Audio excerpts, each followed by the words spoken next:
मोक्ष मार्गस्य नेतारं नेतारं कर्म भूगतां ज्ञातारं विश्वतत्त्वानां वन्दे तद्गुणगणैः।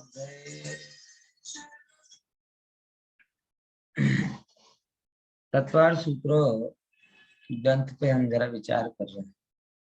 तत्वार सूत्र की चर्चा में हमने 10वां अध्याय 10 धर्मों की चर्चा आखिरी क्लास में शुरू की।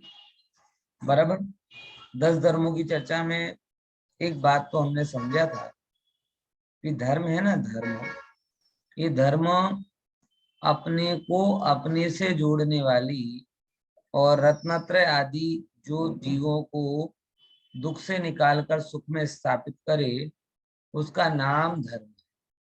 बराबर। और इसके क्या कहते हैं, क्षमा आदि के बारे में थोड़ा विचार किया था। इतनी सारी चर्चा तो हो गई थी। सिंपल जो इसमें लिखा है 10 प्रकार के धर्मों का स्वरूप, वो भी अपन ने थोड़ा थोड़ा समझा था। संयम धर्म की बात की, लगभग सारी बात हो गई थी। संयम आदि की बात थोड़ी करना थी, ये भी हो गया था। क्रोध आदि का त्याग और क्षमादि धर्म कब प्रकट होते हैं, ये बात मुख्यतः से आज अपनी को चर्चा में ले। ठीक है ना? खुशी बहन बराबर यहीं तक आ गए थे ना? हैं? खुशी हाँ में सर। बराबर।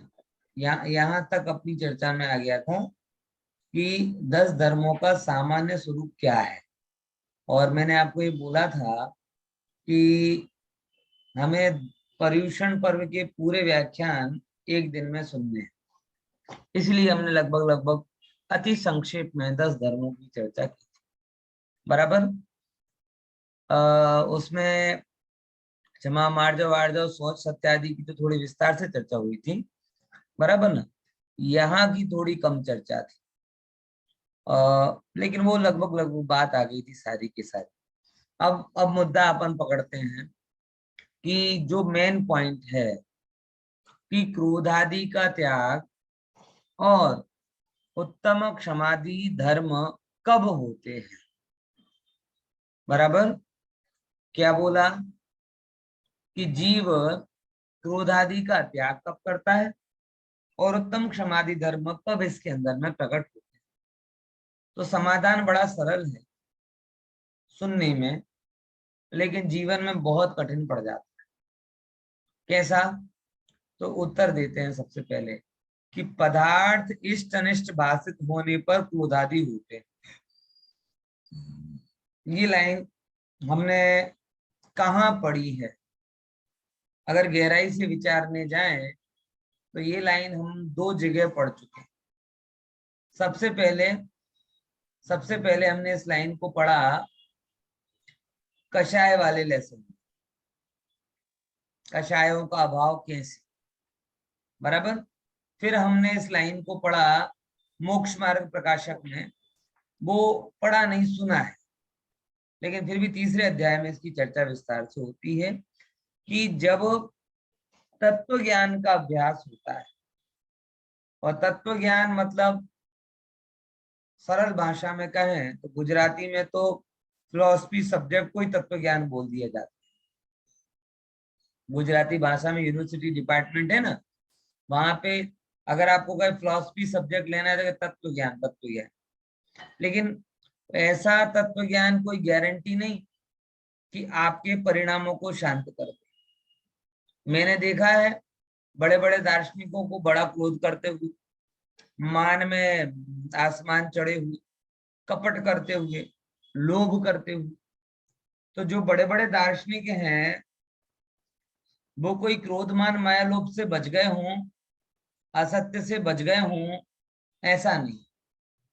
यानी ये दार्शनिक तत्व ज्ञान नहीं, ये आध्यात्मिक तत्व ज्ञान।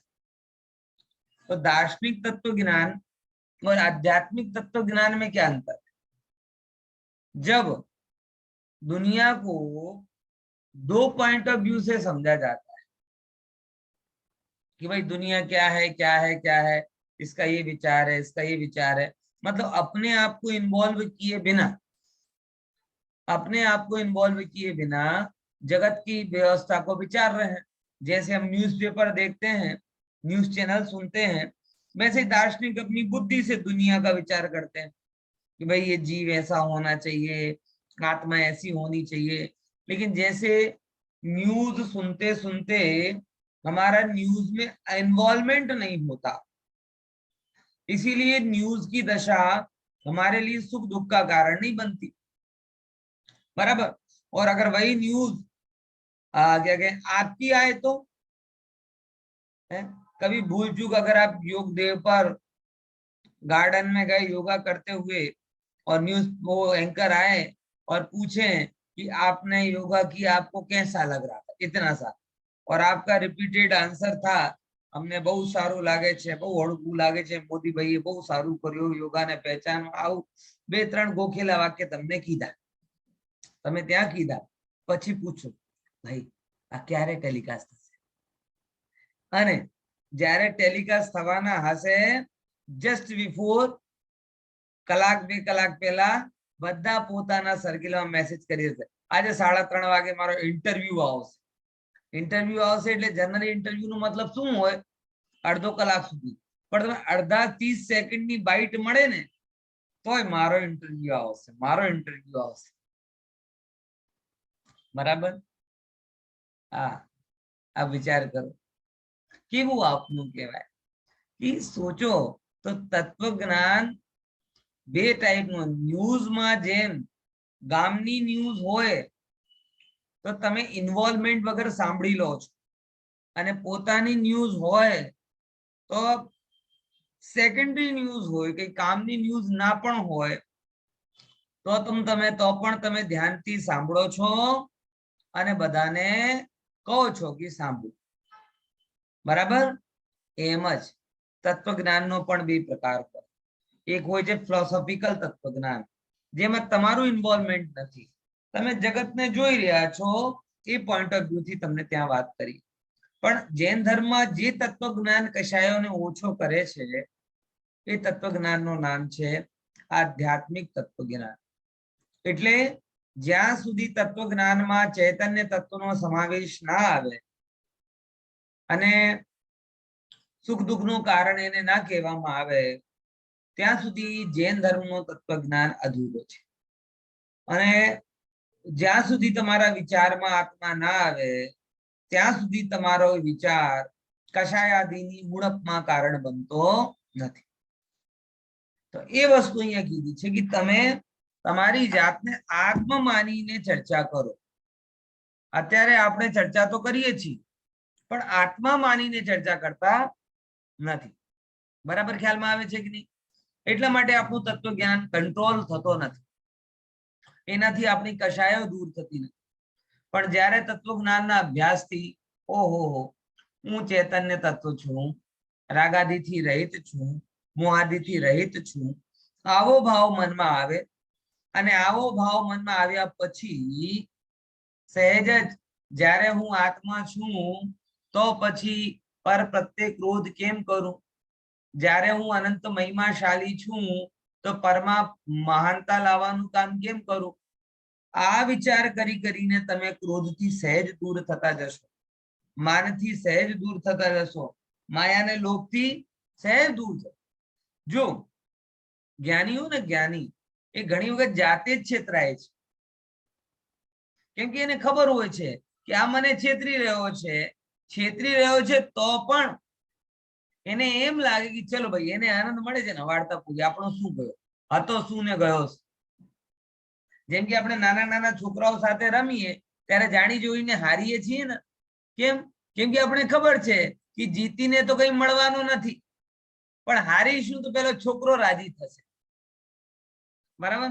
હું જયારે નાનો સોરી હું નાનો તો ક્યાં વૈદેહી જયારે નાની હતી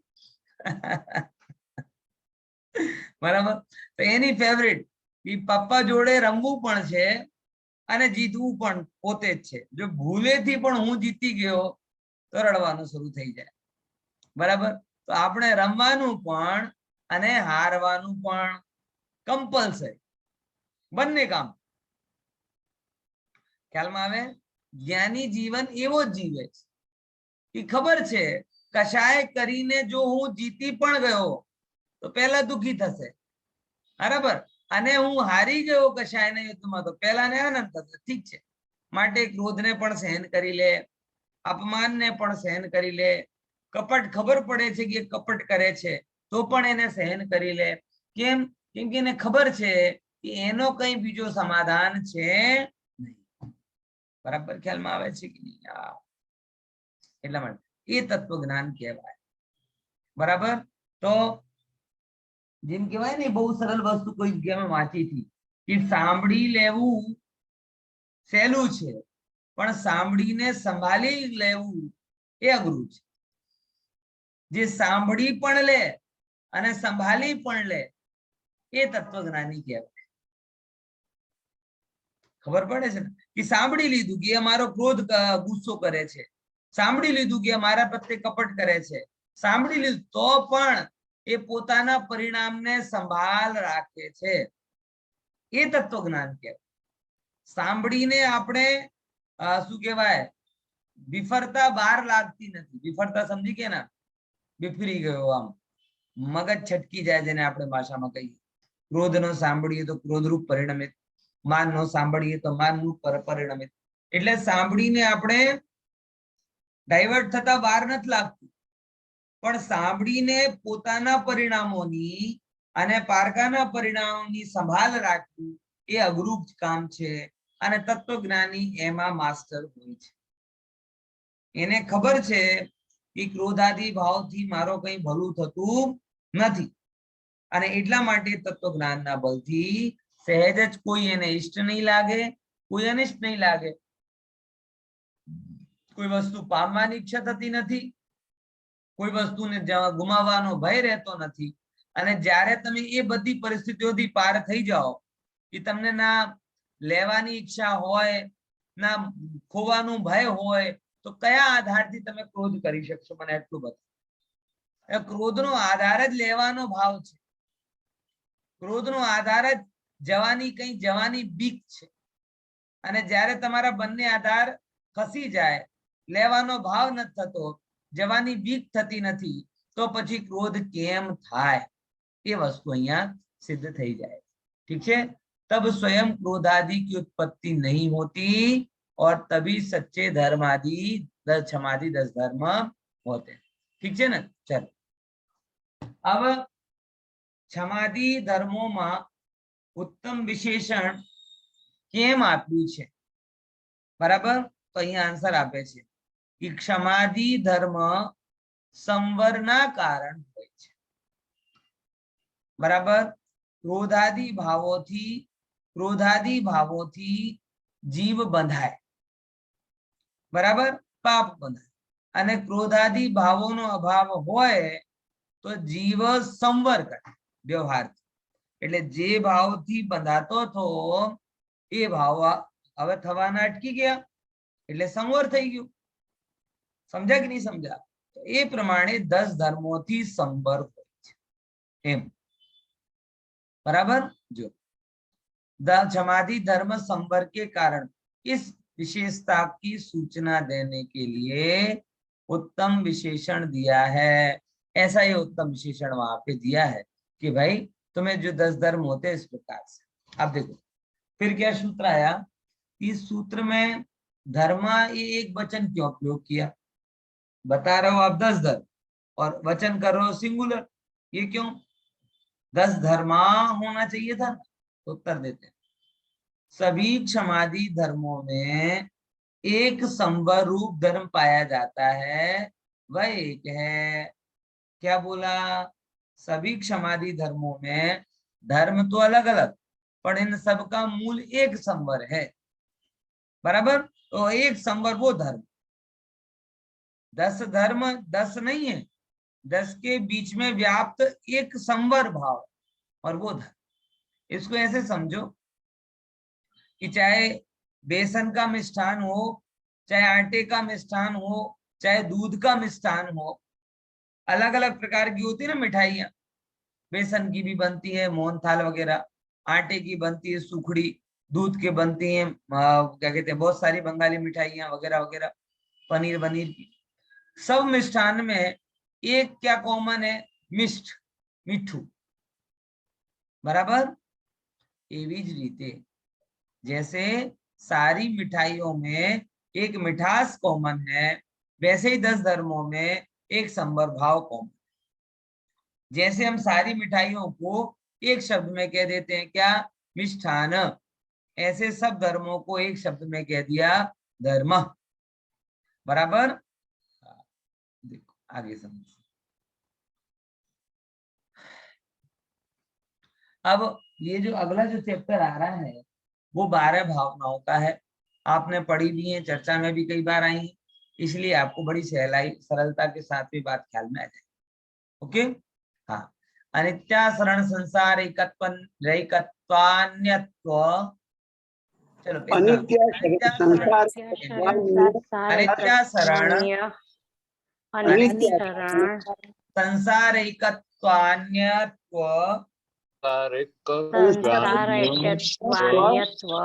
संसार एकत्वान्यत्व तुच्यास्रव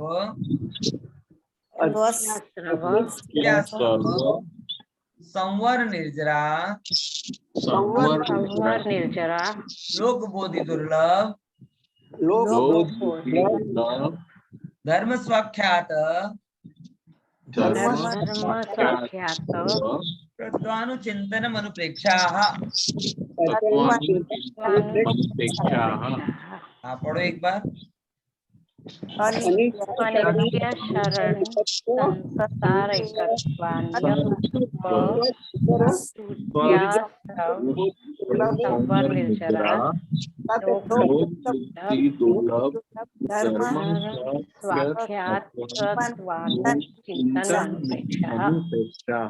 बहुत बढ़िया।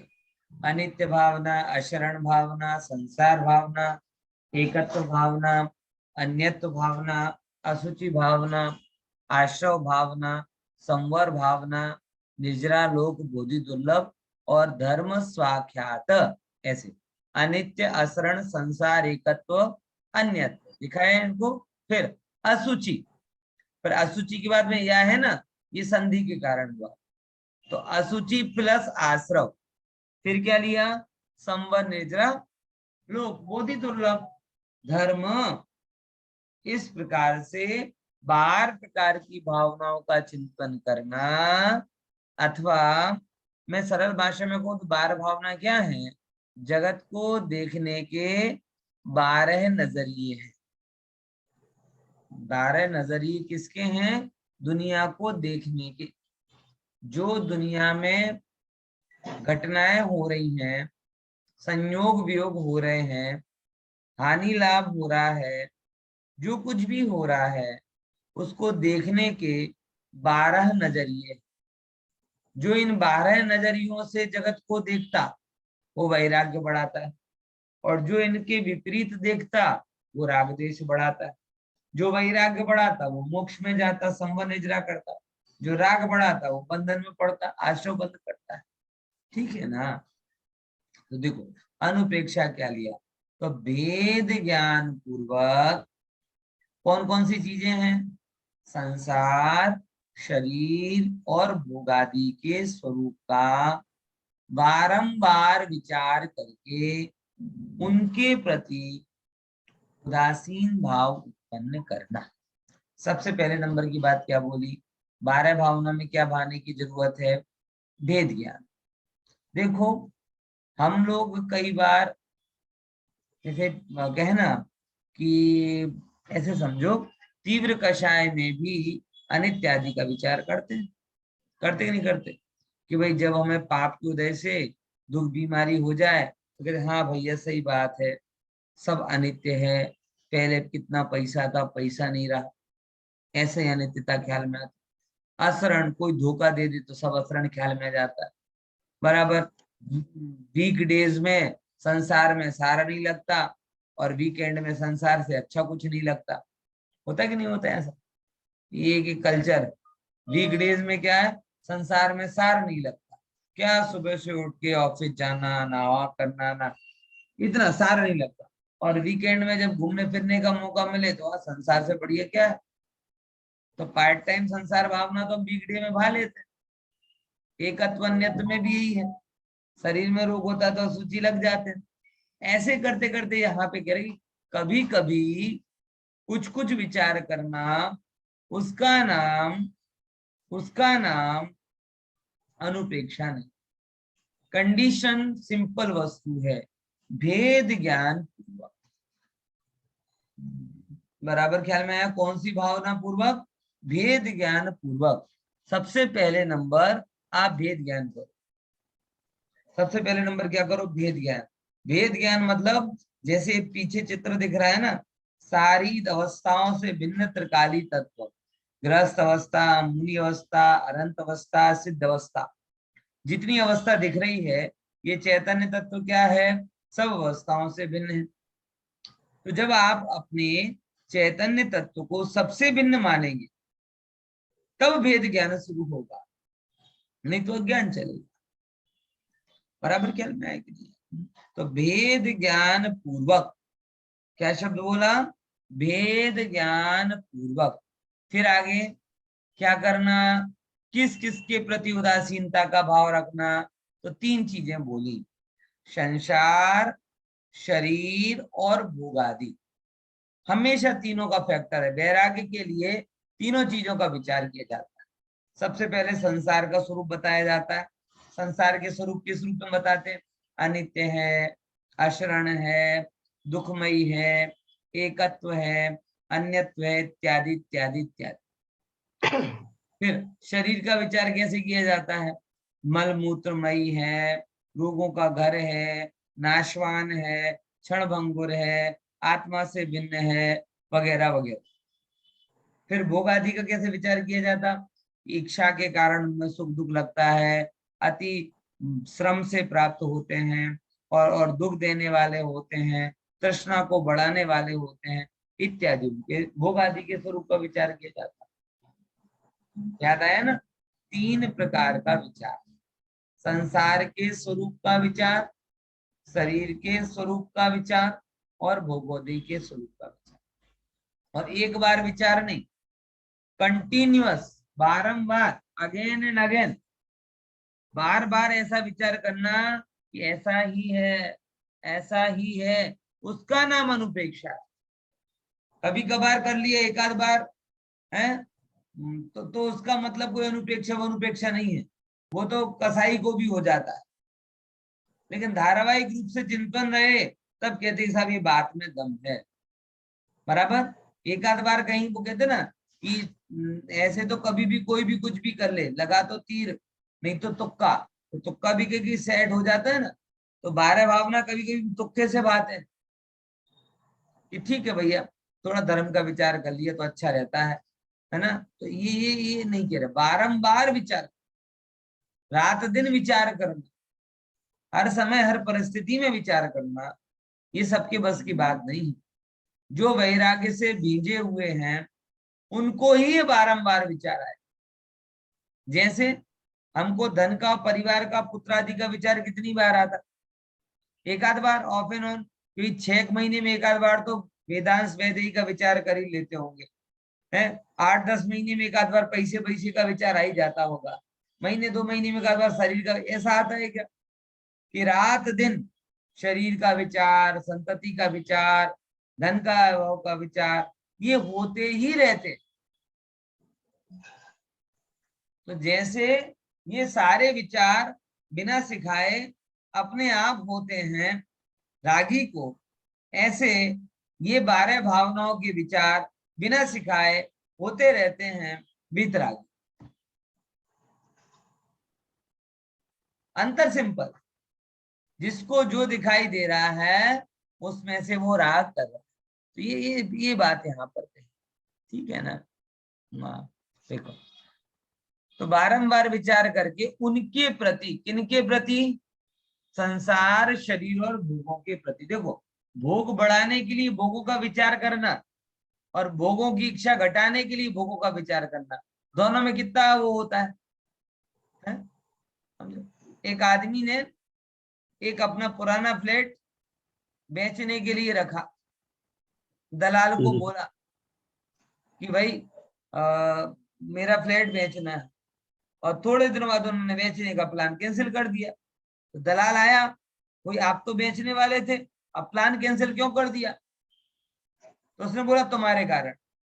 बोले तुम्हारे कारण? मेरे कारण क्या हुआ?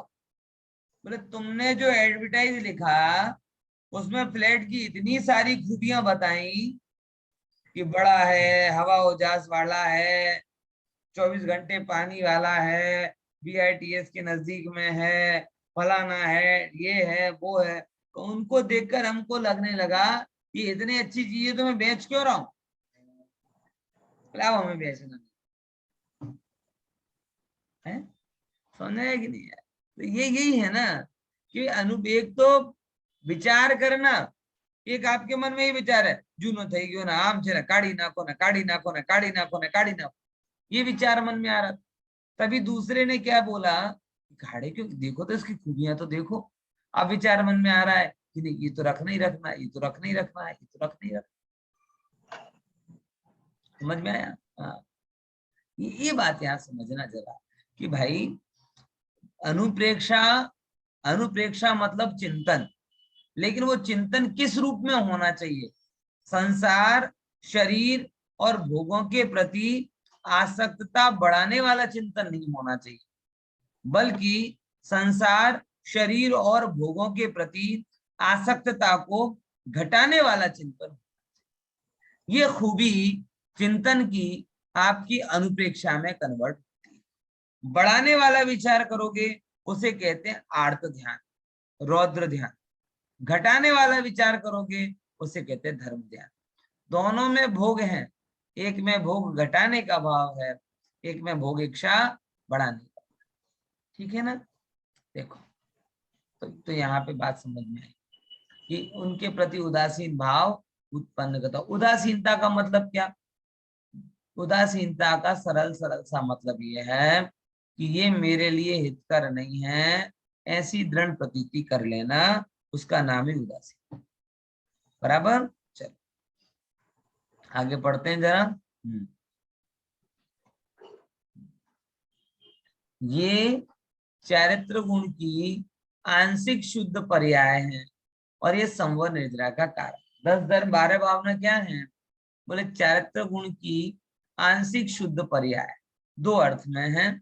एक तो अशुद्धता का नाश करते हैं, इस रूप में आंशिक शुद्धता है, बराबर। और दूसरे में क्या है? दूसरे में क्या है कि अशुद्धता से हटकर शुद्धता में प्रवेश कराते हैं, इसीलिए शुद्धता है। तो दोनों बातें ख्याल में है कि नहीं है? एक में अशुभ का नाश किया जा रहा है, एक में किसका नाश किया जा रहा है? अशुभ का नाश। और दूसरे में अशुद्धता का नाश। तो अशुभ के नाश वाला व्यवहार से संबंध निद्रा का कारण, और अशुद्धता का नाश करने वाला निश्चय से संबंध निद्रा का कारण। ठीक है? बराबर ख्याल में आया? फिर से क्या बोला, फिर से समझना जरा। अशुभ का नाश करके शुभत्व का संचार करने वाला व्यवहार से संबंध निद्रा का कारण। जैसे अगर हम ये धन वैभव की महिमा करते, शरीर की महिमा करते, तो हमें इनको संभालने का बड़ा भाव होता कि नहीं होता? तो ये कहलाता है व्यवहार से संबंध निद्रा का।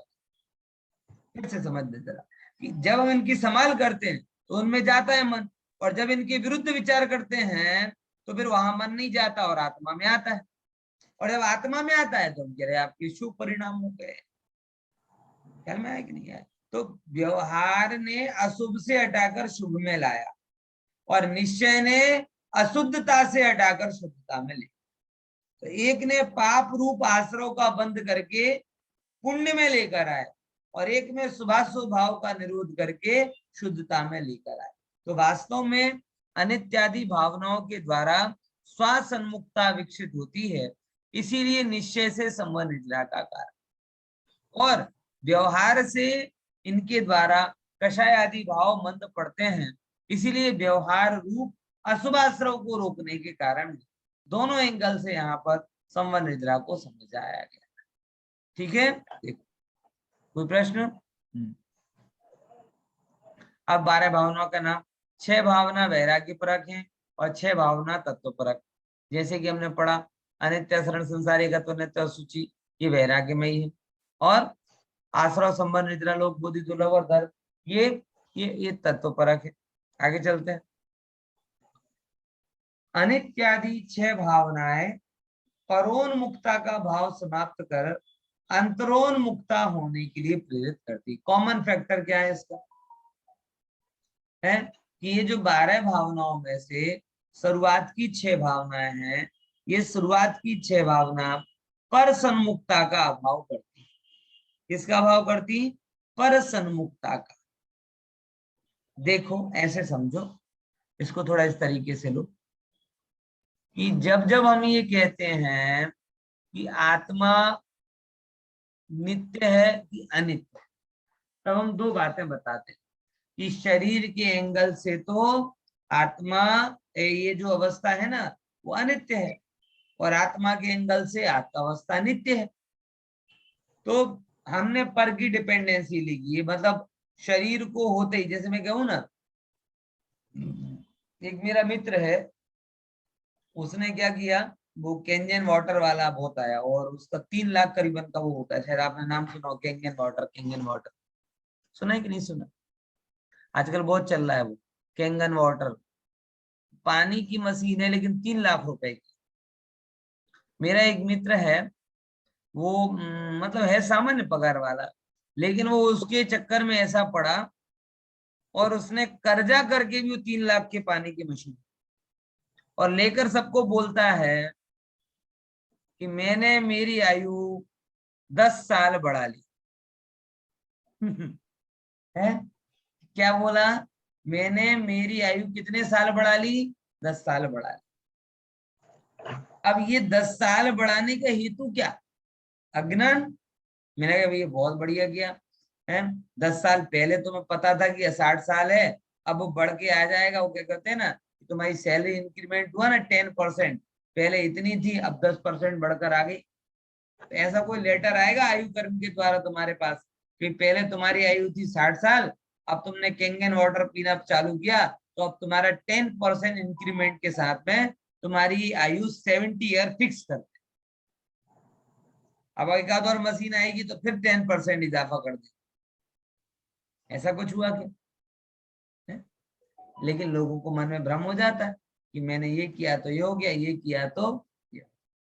मुद्दा ये है कि भैया तुम अगर ये मान के चलोगे कि 10 साल 10 साल 10 साल मेरा ऐसा हो गया, तुम भाई यहाँ समझो कि तुम कितने भी इंश्योरेंस करा लो तो भी अगर देह छूटनी होती है तो छूटती।